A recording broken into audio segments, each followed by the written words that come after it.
So, welcome to Beauty of Colors podcast, Linden. It's great to have you on the show. Leanne, thank you so much. I'm so excited to be here. You're very welcome. So, tell the listeners about you and how did you contribute to fostering responsible and inclusive practices within the growing psychedelic movement?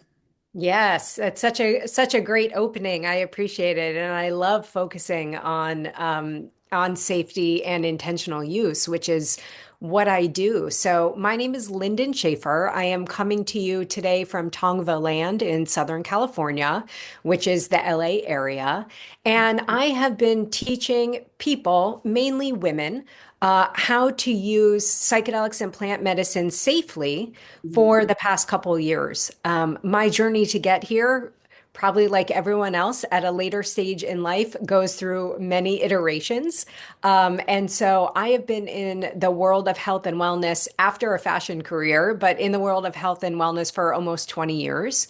And started out launching a wellness hospitality company that took people around the world traveling and being with and learning from and exchanging within indigenous cultures around the world, where a lot of the wellness practices that we've co-opted in the West to use, kind of where they came from, what their lineage is, understanding from the roots of their origins, how they came to be. And through that work, I was introduced to plant medicine a long time ago. And plant medicine, there's so much plant medicine out there in many cultures across the world, some which is psychedelic and psychoactive, and some which is not, all of which are beautiful practices to finding alternatives to heal ourselves, to meet ourselves, to reconnect with ourselves. And so that's kind of how the path for me started. And then it was during the pandemic time when I found myself at a crossroads because I had this business for many years where I was taking people out in the world to travel in the world for all intents and purposes, especially because I spent a lot of time in Asia. That part of the world shut down for a while for travel.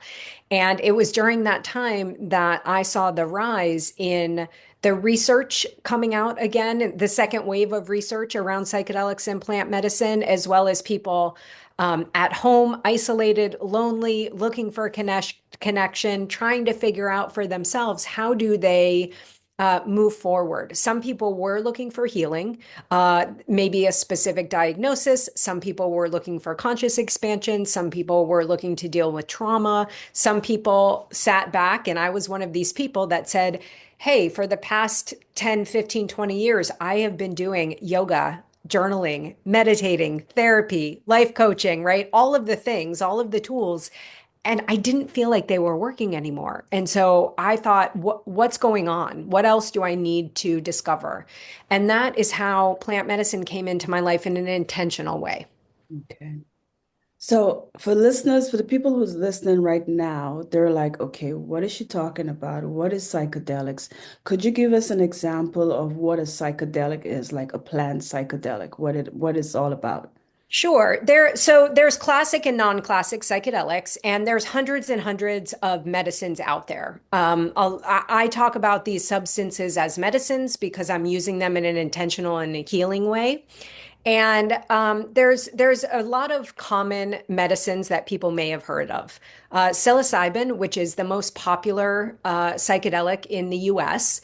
There's been surveys out there, and that's the most tried psychedelic, and that is magic mushrooms for people who have heard of it in that way. Cannabis, of course, so pot or weed, as colloquially, excuse me, I can't say that word. As it's referred to, but cannabis is also super popular. Ayahuasca, which is native to most of South America, although it is brewed in other parts, and that is mixture of vines and plants in South America. 5-MeO-DMT, which people may have heard of, which is you can get both synthetic and natural from the Sonoran desert toad, also known as bufo. Um, People probably the other two most common psychedelics that are or three that are created in a lab: LSD, which was synthesized by Albert Hofmann, a chemist, in the 1940s; MDMA, which also was known as ecstasy or Molly, synthesized by Sasha Shulgin in the 80s, that became very popular. And then ketamine, which is the only substance that we're talking about today in the US context, which is legal by prescription.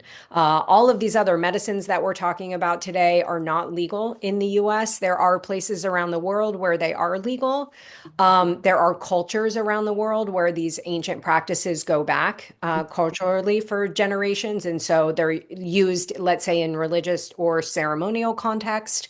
And in the US, there are places around the US where substances are decriminalized. So the state of Colorado, the state of Oregon, and then other places like Oakland or Washington, D.C. In the U.S., these are places where the laws are different depending on what it is you're talking about. So obviously, people need to do their own research based on where they are to kind of understand. But those are kind of most of the common medicines when we talk about psychedelics and plant medicine people are referring to. Like I said, there's hundreds, so there's way more that we probably won't talk about today, but those are the most common ones. Wow. So, what is some of the responsible way that someone is listening to this and they're like, okay, what are some ways that someone can start and explore psychedelics? Yeah. So what's amazing is psychedelics are used for so many things, and there is a spectrum on which someone can use psychedelics. Like I mentioned before, someone could be using it for a very specific healing purpose, right? To get over PSD or complex PTSD, to break an addiction cycle, whether it be opiates or alcohol, right? Those are very specific use cases for very specific substances that do, in my opinion, need to be done under the guidance of somebody who has experience walking people through those. So there are some, clinical studies out there that are doing that kind of work. There are therapists who've been trained in this kind of work who do that, and then of course guides and facilitators.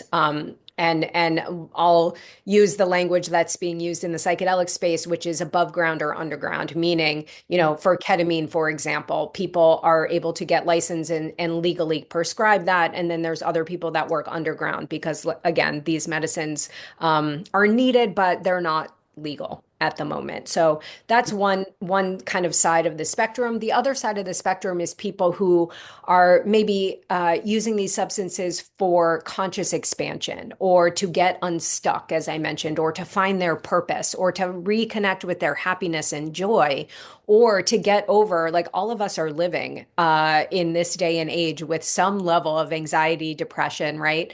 And so instead of acquiescing and saying, look, this is normal, this is how I'm going to feel, there are other options. And so sometimes these plant medicines can kind of kick that into gear. It's also very popular right now. I'm sure you've heard people talking about microdosing, right? So that is also something, right? So Mhm. when you talk about a psychedelic experience, there are so many different ways that you can have these experiences. And this is a lot about what I teach. I have a course called Soul and Substance, which gives you the foundation for understanding psychedelic experiences. So, like, answering for yourself. Are you looking to heal from these big traumas or a medical diagnosis, or are you looking for something else? And if so, then your approach might be different. You might want to work one-on-one with a guide or in a clinical setting if you're working towards some medical healing condition. Or maybe you want a small group of people who are like you if you're just working on conscious expansion, right? So there's different ways in which you can have an experience set up. There's also different doses. So microdosing, which is super popular right now, and I don't know if people know this, but typically, microdosing can be done with multiple substances, but typically when people talk about microdosing, they're talking about psilocybin, which is the mushrooms, or LSD. Those are the two most common substances that people microdose.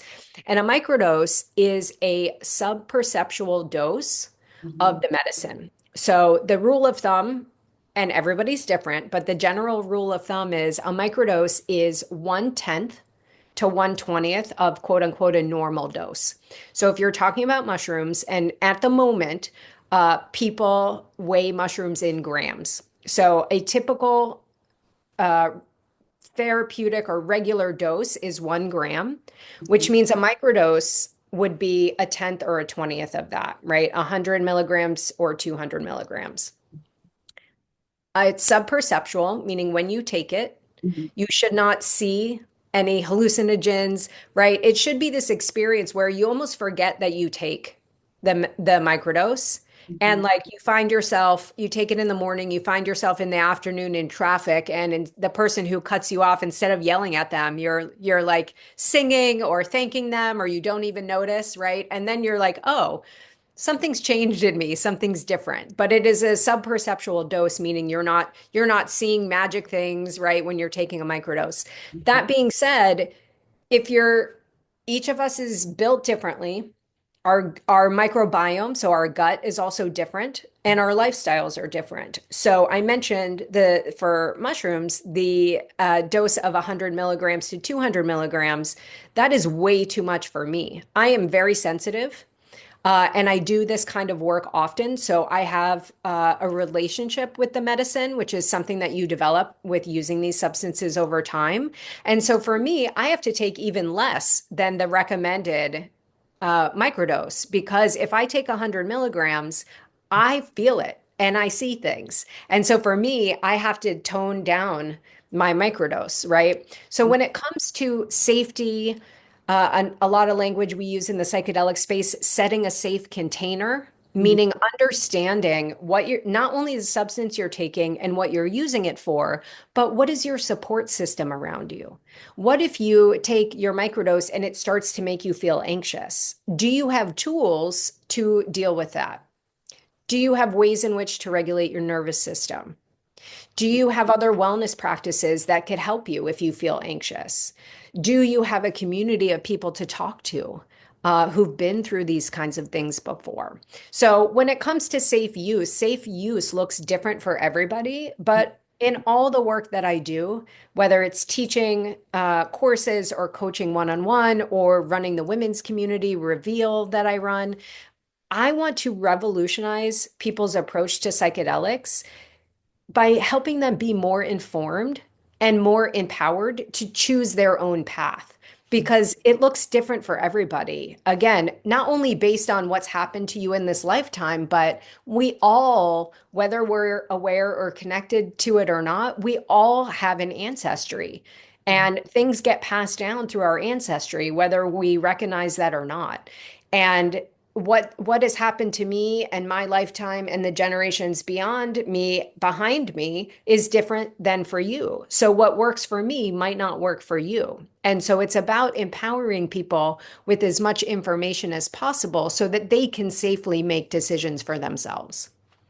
Wow, nicely said. So, if someone had to start microdosing, how long would they have to do that for? Is there a time, like a month or two, or is it something that the person would do? Is it a lifestyle change that I should say? Yes, and yeah, the answer is always yes, but again, right, it can be very custom and very specific. So many people think that psychedelics, whether you're taking this subperceptual microdose or whether you're doing a macrodose or a hero's dose, right, one of those big journeys where you go off into the jungle for a few days, right, and you come back, you feel like you're a different person. All of those experiences with plant medicine needs preparation.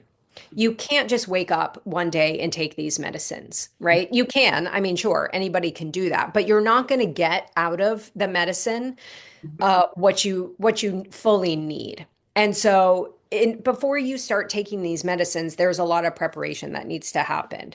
I mentioned, let's say, microdosing. You want to relieve stress, you want to have less anxiety, less depression in your life, right?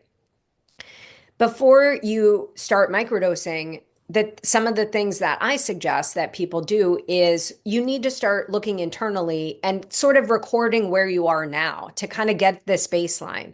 What is it in your life that you want to change? how do you think your life would feel if you change those things, right? And kind of just it starts with quite a bit of self-awareness and self-reflection. Mhm. Um, and from there, setting intentions, right? If you want to use this microdose to decrease anxiety, you don't necessarily want your intention to be, I don't want to be anxious anymore, because that's focusing on that negative and it's focusing on the anxious part. Instead, you need to find an intention or a mantra that's positive. So if I think to myself, if I'm not anxious anymore, then I could be more present in my life.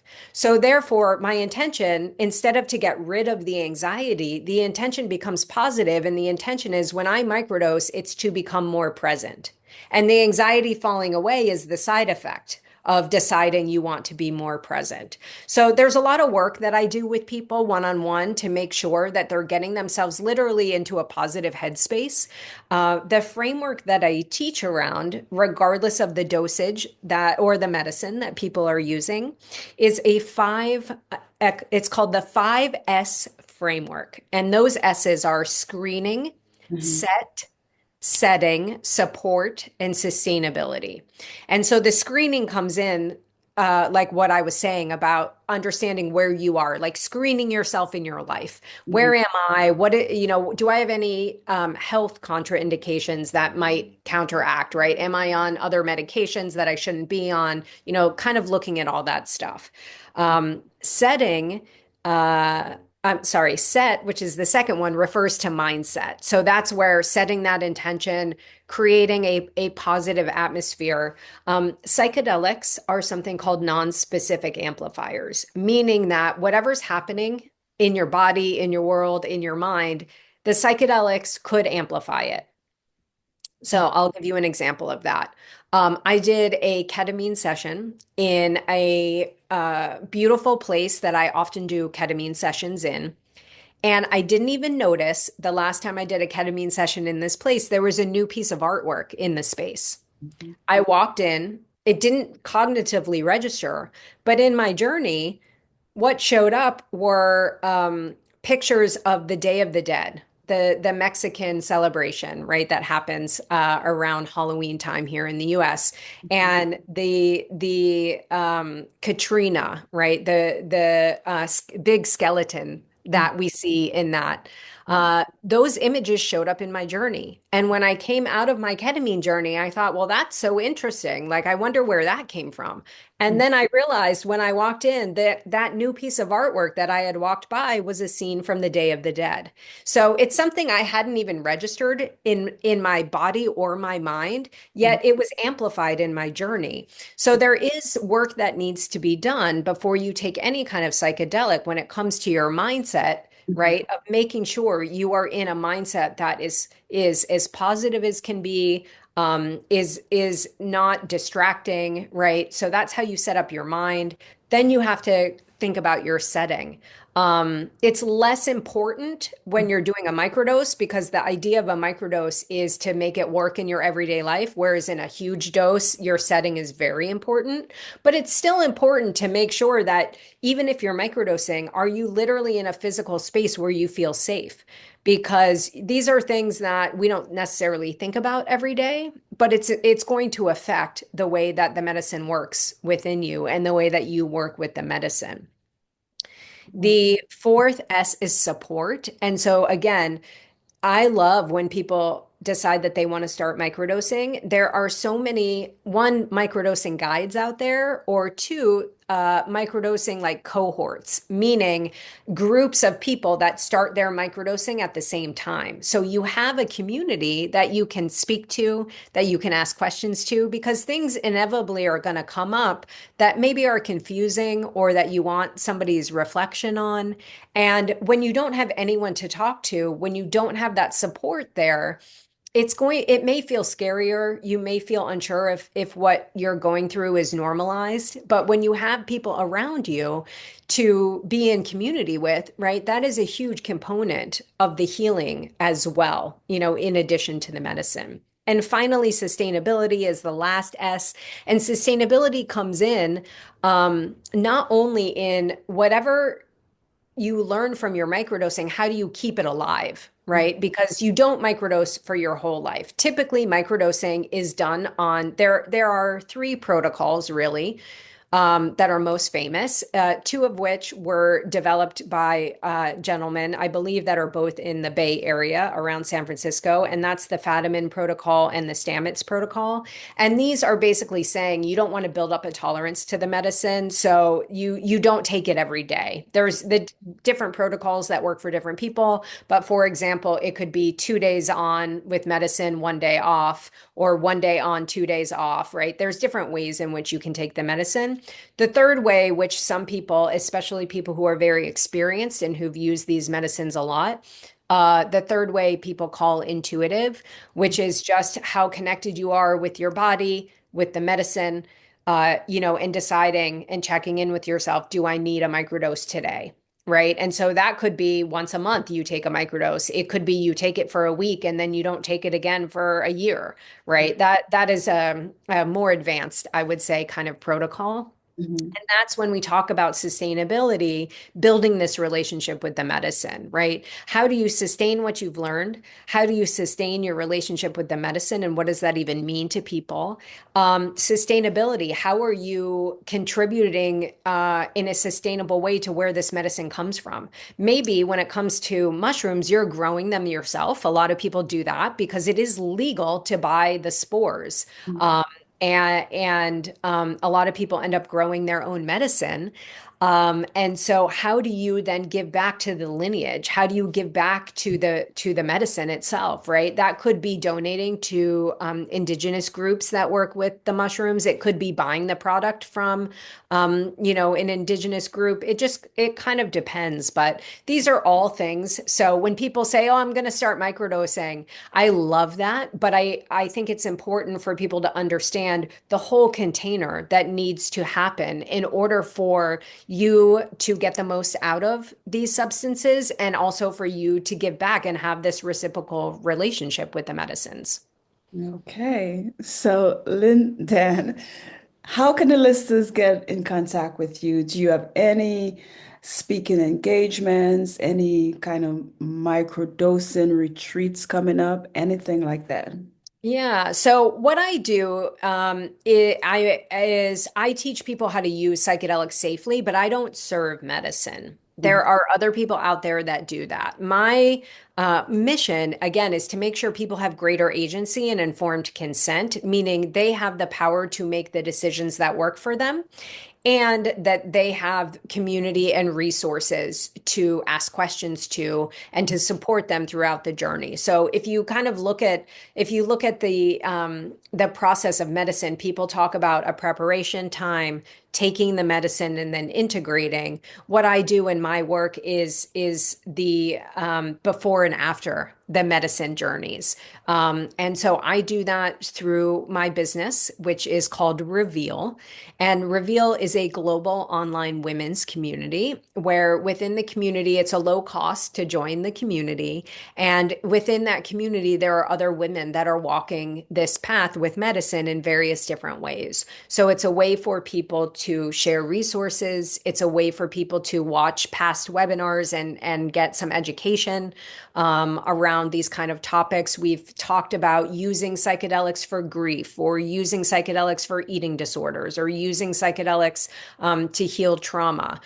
There's a lot of education that is incumbent right now on the person taking the medicine because there's not too much education, quote unquote, above ground, or people don't know where to go to get the trusted resources. And so that's what we're building in our women's community. If you're interested in going deeper than just joining the community, I have a course that I teach around that 5S framework, which is called Soul and Substance. And that is a 6-week interactive course. And each week in the course, we focus on a different S, with the first week being kind of the introduction to psychedelics, the history, the local laws. And within that, that course is done in community. And so we limit the number of women that are in the course because we're meeting every week to discuss what we've learned. And we also have guest speakers in there. So we have a medical person who can talk about your contraindications, if it's safe for you to take medicine. We have an IFS therapist in there that talks a little bit about parts work and things that can come up. We have someone who is a microdose expert in there. So there's different resources, and that course, the next course starts April 8th, and then we'll offer it again in September. So that course happens a few times a year. And if you don't want to wait for the course, or if you identify not as a woman, I do one-on-one coaching. So people can buy different kinds of packages with me. If someone just has a curiosity and isn't sure where to go or get started, you can just buy one session with me, and I talk about that kind of like a psychedelic Ask Me Anything. So people can come with their questions and I can help them. Or if you want to do the 5S framework, I have a package where you can work through that framework one-on-one with me so that you can feel confident and ready to make any decisions that you need to. Is this course offer only for Californians or is it Nope. worldwide? Is it Everything I do is global. okay? Yeah, everything I do is global. Okay, sounds good. Well, great information. Lindell, thank you for being on Beauty of Colors podcast. Oh, my pleasure. Thank you so much for having me. And I look forward to answering any questions that people have about these beautiful spirits that can help transform our lives.